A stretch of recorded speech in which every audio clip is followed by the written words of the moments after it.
ওম শান্তি। আজকে ২৫শে নভেম্বর ২০২৩। আমরা শুনছি প্রাত সাকার বাংলা মুরলী। আজকের মহাবাক্য, এই মহাবাক্যে বাবা বলেছেন, মিষ্টি বাচ্চারা, জ্ঞানের বুলবুল পাখি হয়ে সারাদিন জ্ঞানের কথা বলতে থাকো, অর্থাৎ টিকলু টুকলু করতে থাকো। তাহলে লৌকিক ও পারলৌকিক মাত পিতাকে শো করাতে পারবে। আজকের প্রশ্ন, কথায় আছে জ্ঞানের মন্থন চিন্তন করলে নেশা চড়ে, এর অর্থ কি? উত্তর, নিজের সামগ্রী নিজে পেশাই করতে থাকা, অর্থাৎ বুদ্ধিযুগ চারিদিকে না ঘুরিয়ে এক বাবাকে স্মরণ করা।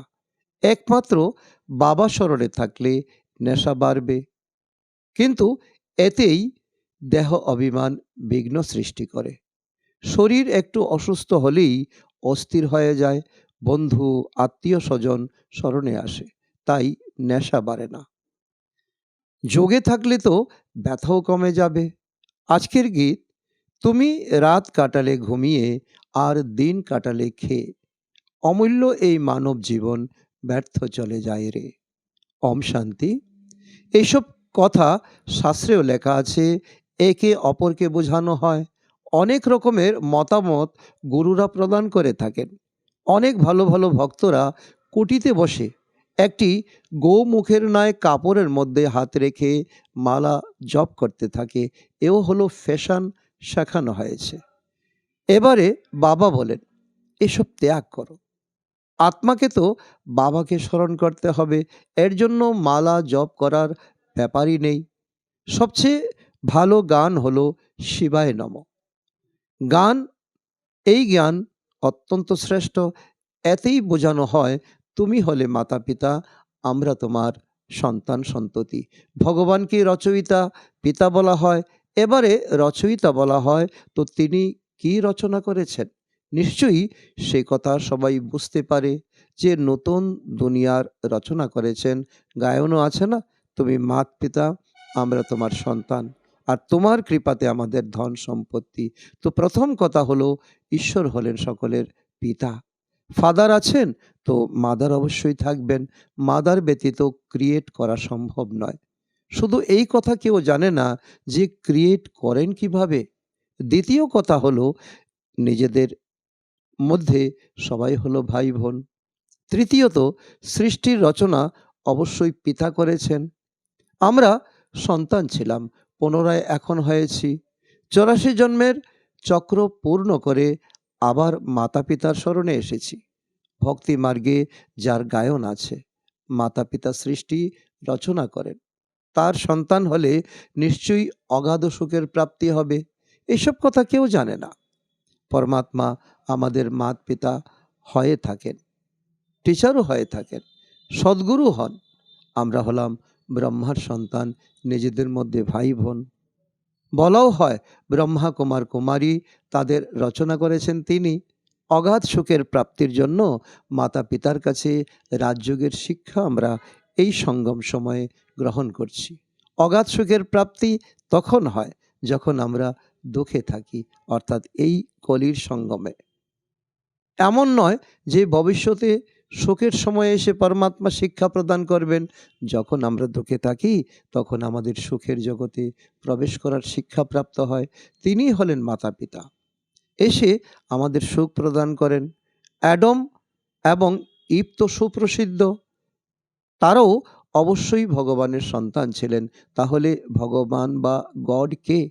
এ কথা বাচ্চারা তো জানে যে বাবা যে নলেজ প্রদান করেন সেটি হলো সর্বধর্মের মনুষ্যদের জন্য। সম্পূর্ণ দুনিয়ার বুদ্ধিযুগ পিতার সঙ্গে বিচ্ছিন্ন হয়ে গেছে। মায়া ভূত বুদ্ধিযুগ পিতার সঙ্গে যুক্ত করতে দেয় না, আর বুদ্ধিযুগ বিচ্ছিন্ন করে দেয়। বাবা এসে এই ভূতকে পরাজিত করতে শেখান। আজকাল দুনিয়ায় দেখো, ঋদ্ধি সিদ্ধি সম্পন্ন এমন অনেকেই আছে। এটি হলো ভূতের দুনিয়া। কাম বিকার রূপী ভূত একে অপরকে আদি মধ্য অন্ত দুঃখ দিয়ে এসেছে। একে অপরকে দুঃখ দেওয়া হলো ভূতের কাজ। শতযুগে ভূত থাকে না। সুতরাং এই কথাও বোঝানো হয়েছে যে ঘোষ্ট নামটি বাইবেলে আছে, অর্থাৎ ঘোষ্ট মানে ভূত। রাবণ অর্থাৎ ঘোষ্ট অর্থাৎ ভূত। এটি হলো ভূতের রাজ্য, ভূতের সাম্রাজ্য। শতযুগে রাম রাজ্যে ভূত থাকে না, সেখানে থাকে অসীম সুখ, শান্তি, আনন্দ। ওম নমঃ শিবায় গানটি হলো খুব ভালো। শিব হলেন মাত পিতা, ব্রহ্মা বিষ্ণু শঙ্করকে মাত পিতা বলা হবে না, শিবকেই ফাদার বলা হবে। অ্যাডম ইভ অর্থাৎ ব্রহ্মা সরস্বতী এখানে আছেন। খ্রিশ্চানরা গড ফাদারের কাছে প্রার্থনা করে। এই ভারত হলো মাত পিতার দেশ, মাত পিতার গ্রাম, তাদের জন্মই হয় এখানে। অতএব বোঝাতে হবে, তোমরা মাত পিতা গায়ন করে থাকো না, তাহলে তোমরা নিজেদের মধ্যে ভাই বোন হয়ে গেলে। প্রজাপিতা ব্রহ্মার দ্বারা তিনি রচনা করেন, তিনি তো অ্যাডাপ্ট করেন। সরস্বতীও অ্যাডাপ্ট হয়েছেন, প্রজাপিতা ব্রহ্মাকেও অ্যাডাপ্ট করা হয়েছে, তবে তো এত সংখ্যায় ব্রহ্মা কুমার কুমারীরা আছে। শিব বাবা অ্যাডাপ্ট করাতে থাকেন ব্রহ্মার দ্বারা। নতুন সৃষ্টির রচনা ব্রহ্মার দ্বারাই হয়। বোঝানোর জন্য অনেক যুক্তি তো চাই, কিন্তু সম্পূর্ণ তো বোঝায় না। বাবা অনেকবার বুঝিয়েছেন, বাচ্চারা এই শিবায় নম গানটি সর্বত্র বাজাও, তার এক ভাইব্রেশন তৈরি হোক।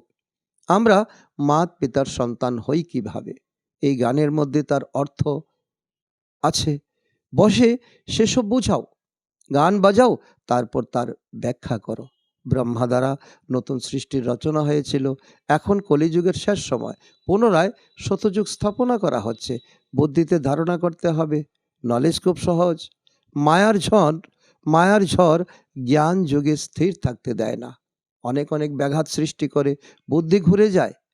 সর্বদা বোঝাতে হবে, ভগবান রচয়িতা হলেন সবার এক, ফাদার তো সবাই বলবে, তাই না?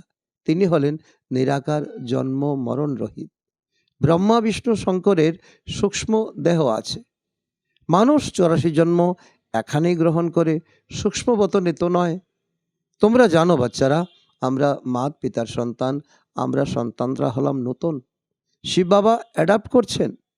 যখন প্রজাপিতা ব্রহ্মা আছেন, তো কত প্রজা হবে, নিশ্চয়ই অ্যাডাপ্ট করেছিলেন। ব্রহ্মাকে বহু ভুজাদারি দেখানো হয়, অর্থ তো কিছুই বোঝে না। যেসব চিত্রগুলি আছে অথবা শাস্ত্র ইত্যাদি আছে, এই সবই হলো ড্রামার উপর অবধারিত, ড্রামার উপর আধারিত। এক সময় ব্রহ্মার দিন ছিল, তারপর ভক্তিমার্গ আরম্ভ হয়েছে, সেটি চলে আসছে। এই রাজযোগ বাবা এসে শেখান, সে কথা স্মরণে রাখা উচিত। বলা হয় না যে জ্ঞানের মনন চিন্তন করলে অবশ্যই নেশা চড়ে, এই নেশা হলো ঈশ্বরীয় নেশা। কিন্তু বুদ্ধিযুগ বাবার সঙ্গে যুক্ত থাকতে হবে। এখানে তো অনেকের বুদ্ধিযুগ বাইরে ঘুরতে থাকে, পুরানো দুনিয়ার আত্মীয় স্বজন স্মরণে থাকে, বা দেহ অভিমানে ফেসে থাকে। একটু অসুস্থ হলেই অস্থির হয়ে যায়। আরে, যুগযুক্ত হয়ে থাকলে ব্যথাও কমে যায়, যোগ না করলে রোগ মুক্ত হবে কিভাবে? স্মরণে থাকা চাই, মাত পিতা যারা নম্বর 1 পবিত্র হয়, তাদের সবচেয়ে বেশি নিচে পতন হয়, তাদের কর্মভোগও বেশি ভোগ করতে হয়। কিন্তু যোগে থাকার জন্য রোগ মিটতে থাকে, নিরাময় হতে থাকে। না হলে এদের সবচেয়ে বেশি ভোগ করতে হয়। কিন্তু যোগবলের দ্বারা দুঃখ দূর হয় এবং অনেক খুশিতে থাকে। বাবার কাছে আমরা স্বর্গের অসীম সুখ প্রাপ্ত করি। অনেক বাচ্চারা নিজেদের আত্মা ভাবে না, সারাদিন দেহবোধে কাটাতে থাকে। বাবা এসে জ্ঞানের টিকলু টিকলু শেখান, অর্থাৎ আমাদেরকে বুলবুল পাখি বানান, আমরা যাতে টিকলু টিকলু করি, অর্থাৎ জ্ঞান মন্থন করে দান করতে আমরা যাতে শিখে যাই, দান যাতে করতে থাকি। সুতরাং তোমাদের জ্ঞানরূপী বুলবুল পাখি হতে হবে, টিকলু টিকলু করতে হবে। বাইরে খুব ভালো ছোট কন্যারা জ্ঞানের টিকলো টিকলো করে। ভীষ্ম পিতামহ কুমারীদের দ্বারা জ্ঞান প্রাপ্ত করেন। এই অনেক বড় অধ্যায়, ছোট বাচ্চাদেরকেও তৈরি করতে হবে। ছোট বাচ্চারা লৌকিক এবং পারলৌকিক মাত পিতাকে শো করায়, অর্থাৎ মাত পিতাকে সকলের সামনে প্রত্যক্ষ করায়। তার ফলেই তো ইহলোক পরলোক মহিমান্বিত হয়, তাই না? তাই লৌকিক মাতা পিতাকেও জ্ঞানে আনতে হবে। সেসব তোমরা দেখবে যে ছোট ছোট কন্যারা মা বাবাকে জ্ঞানে টেনে নিয়ে আসছে। কুমারীদের সম্মান আছে, কুমারীদের সবাই নমন করে। শিব শক্তি সেনায় সবাই হলো কুমারী। যদিও মাতারা আছে, কিন্তু তাদেরও কুমারী বলা হয়, অধর কুমারী বলা হয়, তাই না? অনেক ভালো ভালো কুমারীরা থাকবে, ছোট ছোট কন্যারাই বিশাল শো বা প্রদর্শন করবে। কোনো কোনো ছোট কন্যারা খুব ভালো সেবা করতে পারে, কিন্তু কারো কারো মোহ অনেক থাকে। এই মোহ হলো খুবই খারাপ। এ হলো এক ভূত, বাবার থেকে বিমুখ করে দেয়। মায়া ভূতের কাজ হলো পরমপিতা পরমাত্মার কাছ থেকে বিমুখ করে দেওয়া। এই ওম নমঃ শিবায় গানটি সব থেকে ভালো গান, তাকে চতুর্দিকে বাজাতে থাকো। এর মধ্যেই কথাগুলো আছে, তুমি হলে মাতা পিতা, আমরা তোমার সন্তান, তোমার কৃপাতে আমাদের সুখ ধন সম্পত্তি। বেশিরভাগ ক্ষেত্রেই রাধেকৃষ্ণের মন্দিরে যুগল মূর্তি দেখানো হয়। গীতায় কিন্তু কৃষ্ণের সাথে রাধার নাম নেই। কৃষ্ণের মহিমা হলো আলাদা, সর্বগুণ সম্পন্ন, ষোলকলা সম্পন্ন, সম্পূর্ণ নির্বিকারী, মর্যাদা পুরুষোত্তম, সম্পূর্ণ অহিংসক। শিবের মহিমা আলাদা, কত মহিমা গায়ন করা হয় শিবের আরতিতে, তাই না? অর্থ কিছুই বোঝে না, পূজা করে সবাই ক্লান্ত হয়ে গেছে। তোমরা জানো, মাম্মা বাবা এবং আমরা ব্রাহ্মণরা সবচেয়ে বেশি পূজারী হয়েছি। বর্তমানে এসে আবার ব্রাহ্মণ হয়েছি, তাতেও নম্বর অনুযায়ী আছে, কর্মভোগও আছে, যা যোগ দ্বারা মেটাতে হবে। দেহ অভিমানকে ভাঙতে হবে, বাবাকে স্মরণ করে খুব খুশিতে থাকতে হবে। মাতা পিতার কাছে আমরা গহন সুখ প্রাপ্ত করি। এই ব্রহ্মা বলবেন, বাবার কাছে আমরা বর্ষা প্রাপ্ত করি। বাবা আমার দেহরূপী রথ লোন নিয়েছেন, এবার বাবা এই রথের খেয়াল তো রাখবেন। প্রথমে ভাবতাম ব্রহ্মা বাবার অনুভব, আমি আত্মা এই রথকে খাওয়াই, এটা তো রথ, তাই না? এখন বলা হবে এই রথকে তিনি অর্থাৎ পরমপিতা পরমাত্মা খাওয়ান, এই রথের রক্ষণাবেক্ষণ করতে হবে। সাহেবরা ঘোড়ায় চড়ে, তাই ঘোড়াকে হাত দিয়ে খাওয়ান, কখনো কখনো পিঠে হাত বোলায়, খুব খেয়াল রাখে, কারণ ঘোড়ায় চড়ে তারা যাত্রা করে। বাবা এই রথে বসে যাত্রা করেন, তাহলে বাবা খেয়াল রাখবেন না? এমন হতে পারে না। বাবা যখন স্নান করেন তখন ভাবেন আমিও স্নান করছি, বাবাকেও করাতে হয়, কারণ তিনি এই রথ লোন নিয়েছেন। শিব বাবা বলেন, আমিও তোমার শরীরকে স্নান করাই, খাওয়াই, আমি খাই না, শরীরকে খাওয়াই। বাবা খাওয়ান, নিজে খান না, এইসব বিভিন্ন রকমের চিন্তা মনের মধ্যে চলতে থাকে। স্নানের সময়, ঘুরে বেড়ানোর সময়, এসব তো অনুভবের কথা, তাই না? বাবা নিজেই বলেন, অনেক জন্মের শেষ জন্মে আমি প্রবেশ করি ব্রহ্মার শরীরে। ইনি অর্থাৎ ব্রহ্মা বাবা নিজের জন্মগুলি জানেন না, আমি শিব বাবা জানি। তোমরা বলো, পুনরায় বাবা আমাদের জ্ঞান প্রদান করছেন।